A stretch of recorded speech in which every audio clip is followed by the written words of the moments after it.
반갑습니다. 대속의 은혜라고 하는 제목으로 오늘 말씀을 함께 살펴보도록 하겠습니다. 우리가 예수 그리스도의 십자가의 은혜라고 하는 이 말은 참 많이 들어 잘 알고 있는 그러한 단어입니다. 근데 오늘 히브리서 기자는 우리가 잘 알고 있는 이 은혜에 대해서요 하나하나 세부적으로 설명을 하고 있는데, 그 세부적인 설명이 어떻게 시작을 하냐 하면 11절에 보면 이렇게 시작합니다. 그리스도께서는 장래 좋은 일에 대제사장으로 오사 손으로 짓지 아니한 것 곧 이 창조에 속하지 아니한 더 크고 온전한 장막으로 말미암아라고 하는 말씀이 시작됩니다.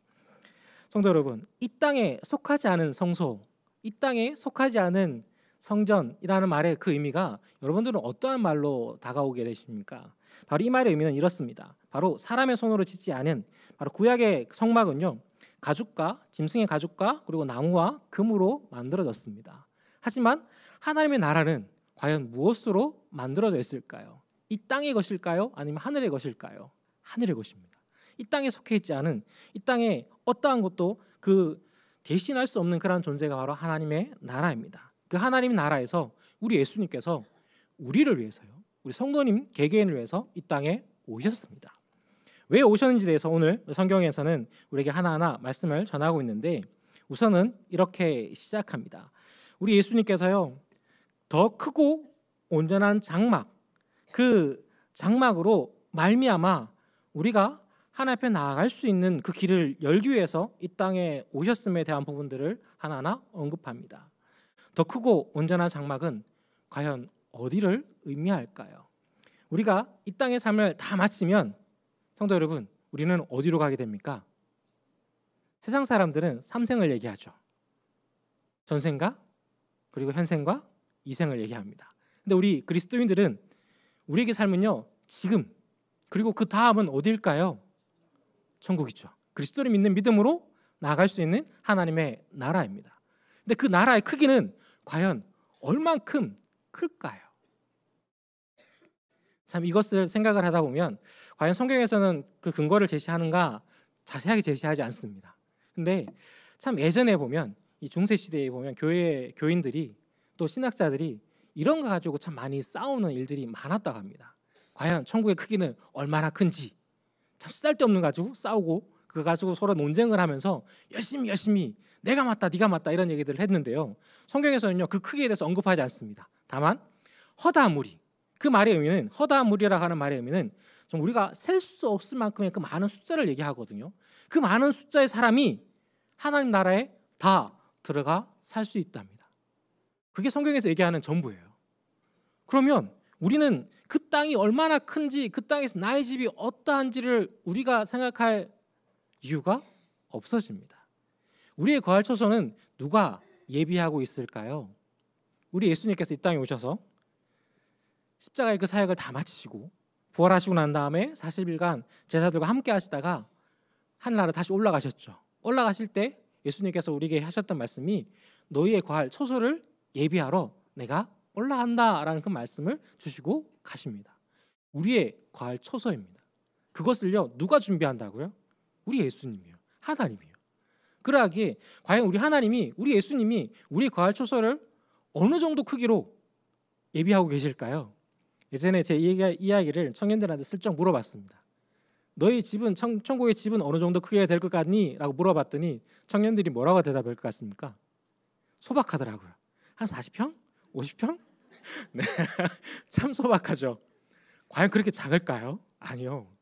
우리가 상상하는 그 이상의 것으로 하나님께서 분명히 채우실 겁니다. 근데 그 성소에 대해서 언급하시기를, 그 길로 나아갈 수 있는 그 길을 바로 예수님께서 이 땅에 오셔서 우리의 대제사장이 되어 오셔서 그 길을 활짝 열어주셨음을 오늘 성경 가운데는 우리에게 언급합니다. 그 일들 속에서 하나의 언급하는 것이 무엇이냐 하면 12절에 보면 이라는 말씀이 있습니다. 염소와 송아지의 피로 하지 아니하고 오직 자기의 피로 영원한 속죄를 이루사 단번에 성소에 들어가셨느니라 라는 성경 구절이 있습니다. 이 말의 의미는 이렇습니다. 구약시대에는 사람들이 죄를 지으면요 그 동물들을 잡아서 죽이고 그 피로 말미암아 자신의 죄가를 치렀습니다. 근데 이것은 그 죄를 한번 고백하면 그 죄가 온전히 사라졌을까요? 아니에요. 그러지가 못했습니다. 그러하기에 매년 그들은 하나님 앞에 나아가 자신들의 그 죄에 합당한 염소와 송아지를 잡아다가 하나님 앞에 제사로 올려드렸습니다. 하지만 우리 예수님께서 이 땅에 오셔서요, 어떠한 다른 동물의 피도 아니라 바로 자신의 피로 우리를 위해서요, 나를 위해서 이 땅에서 피 흘려 주셨습니다. 그리고 그 피 흘림으로 말미암아 우리에게 허락하신 그 은혜가 무엇이냐면, 단번에 그 은혜로 말미암아 우리가 하나님께 허락하시는 아무나 들어갈 수 없는 그 지성소로 들어갈 수 있는 놀라운 은혜를 우리에게 베풀어 주셨습니다. 이 은혜는 우리 힘, 우리의 능이 아님을 오늘 히브리서 기자도 명확하게 언급하고 있는데요, 바로 우리가 읽었던 본문 속의 중간에 보면 오직 자기의 피로 영원한 속죄를 이루사라고 분명히 기록합니다. 이 말의 의미가 방금 언급드렸던 바로 그와 같은 말씀 속에 담겨져 있습니다. 예수 그리스도의 피로 우리는 씻김 받아졌습니다. 근데 이런 얘기를 우리 그리스도인들은 참 은혜로 받아들이지만 참 잘 모르는 사람이 들으면 피로 씻김 받았다 하니까 되게 깜짝 놀랄 만한 그러한 말씀입니다. 근데 그 피는 우리가 일반적으로 알고 있는 그러한 피가 아니라 바로 우리의 그 죄가에 대한 부분들을 예수님께서 단번에 치르신 건데요, 그 죄의 값을 치렀다라고 하는 말의 의미를 우리는 좀 명확하게 잘 알아야 돼요. 왜냐하면 이것에 이 논리에서 우리가 실수하면 구원파들이 얘기하는 헛된 그러한 사상으로 빠져들 수밖에 없는 것이 바로 이 한 번의 속죄에 관련되어 있는 그러한 구절입니다. 우리 예수님께서는 우리의 죄값을 치러줬습니다. 근데 그 죄값은 과거의 죄, 현재의 죄, 미래의 죄값을 다 치러주셨습니다. 이 말의 의미가, 이 말 표현 자체가 이미 좀 틀린 말이거든요. 과거의 죄값을 치러줄 수 있어요. 현재 우리가 살고 있는 그 시간의 삶들 속에서 그 값을 치러줄 수 있습니다. 근데 미래의 죄는 치러질 것이다 라는 것이 일반적으로 문맥상으로 맞는 얘기인데, 예수님께서 치르셨던 그 피값의 의미는 그런 의미가 아니었습니다. 당시에 당대에 있는 예수님을 따르는 사람들만을 위해서 피 흘리신 것이 아니라 그 이후에 있는 모든 인류에 대해서 그 값을 한 번에 예수님께서 치러주셨음을 성경은 우리에게 명확하게 알려줍니다. 한 번의 대속이에요. 한 번의 대속으로 말미암아 우리가 나음을 입고 씻김바 되어서 하나님 앞에 나아갈 수 있는 그 영광의 자리 가운데 쓰게 되어졌습니다. 이 말의 의미는 원래 이전에는요, 예수 그리스도의 피가 없었다면 지금 우리의 삶의 모습 속에서 하나님 앞에 나아갈 수 있는, 하나님 앞에 간구하며 기도하며 나아갈 수 있는 그 은혜 자리 가운데 나가기 위해서는 우리가 가장 먼저 무엇을 해야 될까요? 우리의 죄를 씻을 수 있는, 우리의 죄가에, 우리의 경제적인 상황에 맞는 그러한 동물들을 가져다가요, 우리가 하나님 앞에 우리가 그 희생을 드려 그 피로 말미암아 우리가 씻긴 바 되어져야지 하나님 앞에 기도하며 나갈 수 있는 그 영광의 자리 가운데 서게 되어지게 되어집니다. 하지만 그 일들을 예수님께서 한 번에 그 모든 일들을 이루셨습니다. 왜 예수님께서 이와 같은 일들을 이루셨냐 하면, 바로 우리를 통하여서 하나님 원하시는 그 영광의 자리 가운데, 하나님의 백성으로서의 온전한 회복의 그 은혜 가운데 나아갈 수 있는 그 길을 우리 예수님께서 우리의 대제사장이 되어주셔서요, 그 길을 활짝 열어주셨음을 이 성경 본문 속에서, 그리고 또 예수 그리스도의 십자가의 그 공로로 말미암아 허락되어진 그 은혜 가운데 우리에게 말씀을 허락하고 계신다는 겁니다. 단번의 희생으로 모든 시대, 모든 사람의 죄를 영원히 해결하셨습니다. 이 말의 의미는 그 값을 치르셨으나 예수 그리스도를 믿지 않고 하나님 앞에 간구하지 않는다면 그 죄의 값이 치러졌음에도 불구하고 어떤 일이 벌어질까요? 우리의 죄가 사라지지 않게 되어집니다. 하지만 우리가 잘 알고 있듯이요, 우리가 누구의 이름으로 하나님 앞에 기도합니까? 예수 그리스도 이름으로요. 그 예수 그리스도 이름으로 우리의 죄를 하나님 앞에 아뢰기만 하면 어떻게 될까요? 요한 1서에서 이렇게 얘기합니다. 우리가 우리의 입으로 우리의 죄를 자복하면 우리 하나님께서요, 기억지 않으신대요. 기억하지 않는데요. 이게 놀라운 일입니다. 성도 여러분, 우리가 삶을 살아가다 보면 아무리 친한 사이라도, 아무리 사랑하는 가족 관계라도 서로 싸우면 마음에 무엇이 남습니까? 앙금이 남죠. 기억이 남아요. 그죠?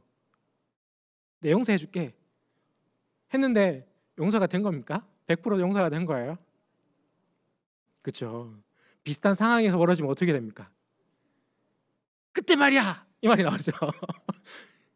또 그때 그래도 뭐 또 그러네 이런 말이 나오는 게 우리 인간의 참 연약함입니다. 하지만 우리 하나님은요, 우리가 하나님 앞에 우리를 위해서 피 흘리신 예수 그리스도 이름으로 기도하면 그 죄를 없다 하시고요, 기억지 않으신다 하십니다. 이 얼마나 놀랍고 큰 은혜인지요.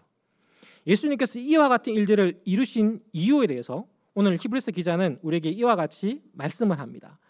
13절과 14절에 보면 이렇게 얘기하는데요. 염소와 황소의 피와 및 암송아지의 죄를 부정한 자에게 뿌려 그 육체를 정결하게 하여 거룩하게 하거든 하물며 영원하신 성령으로 말미암아 흠없는 자기를 하나님께 드린 그리스도의 피가 어찌 너희 양심을 죽은 행실에서 깨끗하게 하고 살아계신 하나님을 섬기게 하지 못하겠느냐라고 우리에게 말씀을 전합니다. 성도 여러분, 우리 예수님께서 이 땅에 오셔서 우리를 위해서 죽으신 이유는 우리를 통하여서요, 하나님 앞에 나아가 하나님 앞에 감사하고 하나님 앞에 예배하며 하나님 앞에 영광 돌릴 수 있는 그 귀한 은혜 자리 가운데 우리를 초청하기 위해서요, 예수님께서 십자가에 달려 죽으셨습니다. 그러하게 우리는 예수 그리스도를 믿는 모든 사람들은 이 땅 가운데 믿음의 삶 속에서 마땅히 나타나야 될 모습이 무엇이냐 하면 우리의 양심을 깨끗하게 해야 돼요. 그런데 양심을 깨끗하게 하는 것이 나의 의, 나의 능력이 아닙니다. 누구의 능력, 누구의 의입니까? 예수 그리스도의 능력, 예수 그리스도의 의입니다. 그 은혜로 말미암아 우리가요, 깨끗함을 입었습니다. 그러하게 우리는 하나님 앞에 설 수 있는, 하나님 앞에 나아가 감히 하나님을 아빠, 아버지라 부를 수 있는 놀라운 영광의 자리 가운데 서게 된 것이 바로 예수 그리스도의 이 단 한 번의 대속의 은혜로 말미암아 우리에게 허락되어진 놀라운 하나님의 능력이라는 겁니다. 죄는 우리를요, 참 곤란하게 합니다. 단순하게 우리의 양심을 더럽히는 것에 넘어서서 하나님 앞에 나아가지 못하도록 우리를 부끄럽게 하는 것이 죄가 가지고 있는 속성입니다. 하지만 우리 예수 그리스도의 보혈의 능력은 어떠한 능력이 있을까요? 그 부끄러움을 씻어줍니다. 그 우리의 죄악됨을요, 없이 해줍니다. 이것은 우리가 행할 수 있는, 아니 어떠한 귀한 성자라고 불려지는 성인이 할 수 있는 일이 아니라는 거예요. 예수 그리스도 한 분밖에 이와 같은 일들을 할 수 있는 존재가 없음을 우리는 기억해야 됩니다. 그래서 우리가요, 우리 기독교가 오직 예수 그리스도만으로 말미암아 하나님 앞에 나아갈 수 있는 그 은혜 자리가, 그 길이, 유일한 길이 예수 그리스도 한 분밖에 없다라고 우리가 고백하는 이유가 바로 여기에 있다는 겁니다. 근데 세상은 우리에게 이렇게 얘기하죠. 왜 예수님만 길이요 진리요 생명입니까? 아니 다른 길도 있지 않을까요? 우리 이렇게 질문합니다. 성경은, 우리 예수님은 뭐라 얘기했을까요? 내가 곧 길이요 진리요 생명이니 나로 말미암지 않고는 아버지께로 나아갈 수 없답니다. 예수님 한 분만으로 말미암아 하나님 앞에 나아갈 수 있는 그 은혜가, 그 능력이, 그 권세가 우리에게 허락되어진 것입니다. 다른 것이 없어요. 그 이유는 우리로 하여금 거룩한 존재로서 하나님 앞에 나아가 하나님 앞에 온전한 예배로서 하나님을 즐거워하고 하나님을 기뻐하며 하나님 앞에 영광 돌리는 그 영광의 삶이 바로 우리 성도의 삶이 되어져야 되고, 또 그러한 삶으로 우리를 초청하기 위해서 예수님께서 이 땅에 오셨습니다. 성도 여러분, 이 예수님의 사랑, 이 예수님의 은혜 참 많이 저희가 교회에서 신앙생활 하다 보면 많이 듣죠. 근데 왜 이렇게 많이 들을까요? 왜 이렇게 또 듣고 또 듣고 또 저희들은 말하고 또 전할까요? 중요하거든요. 너무 중요하거든요. 이것 말고는 다른 방법이 없으니까 이것만 전하는 것이 너무나 당연한 겁니다.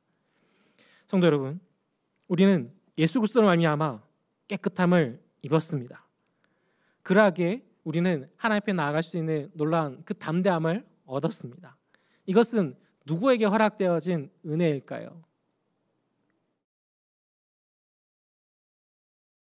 우리 모두에게요. 그리스도 앞에 있는 모든 사람에게 허락되어진 은혜입니다. 나는 구원받고 내가 미워하는 그 사람은 구원받지 못하고, 이게 아니에요. 이 땅에 있는 모든 사람을 위해서 예수님께서 오셨고요, 모든 사람의 죄를 위해서 예수님께서 죽으셨습니다. 그리고 모든 사람을 다시금 살리기 위해서 예수님께서 부활하셨고 하늘나라에서 지금도 우리의 과활 초소를 예배하고 계십니다. 그러하게 우리는 이 땅의 믿음의 삶을 살아가면서 우리의 대제사장이신 예수 그리스도께서 걸으셨던 이 영광의 걸음을 우리 또한 그 따라 행하면서요, 이 땅 가운데 빛과 소금의 그 사명을 넉넉히 감당해야 될 존재가 바로 우리 그리스도인이라는 겁니다. 그러하기에 우리의 삶은 날마다 하나님의 기쁨 가운데 거하며 하나님의 그 사랑을 밝히 나타내는 그 영광의 삶이 우리에게 있어야 합니다. 어떻게 하면 될까요? 제가 지난번에 한번 언급을 드렸었는데 혹시 우리 얼굴이 뭐였는지 기억나세요? 네, 잊어주셔서 감사합니다. 또 얘기하게 해주셔서. 우리 얼굴은요, 최고의 전도지입니다. 바로 우리 얼굴이요, 하나님의 사랑을요, 하나님의 은혜를, 하나님의 긍휼을, 하나님의 능력을 나타내는 그 통로가 되어진다는 겁니다. 성도 여러분, 우리 얼굴, 우리 전도지 잘 가꾸어서요, 우리 매일의 삶이 이 놀라운 은혜를 허락하신 그 하나님의 사랑을, 예수 그리스도의 십자가의 은혜를 날마다 밝히 증거하는 우리 모든 성도님 되시기를 축복합니다. 잠시 기도드리겠습니다. 하나님,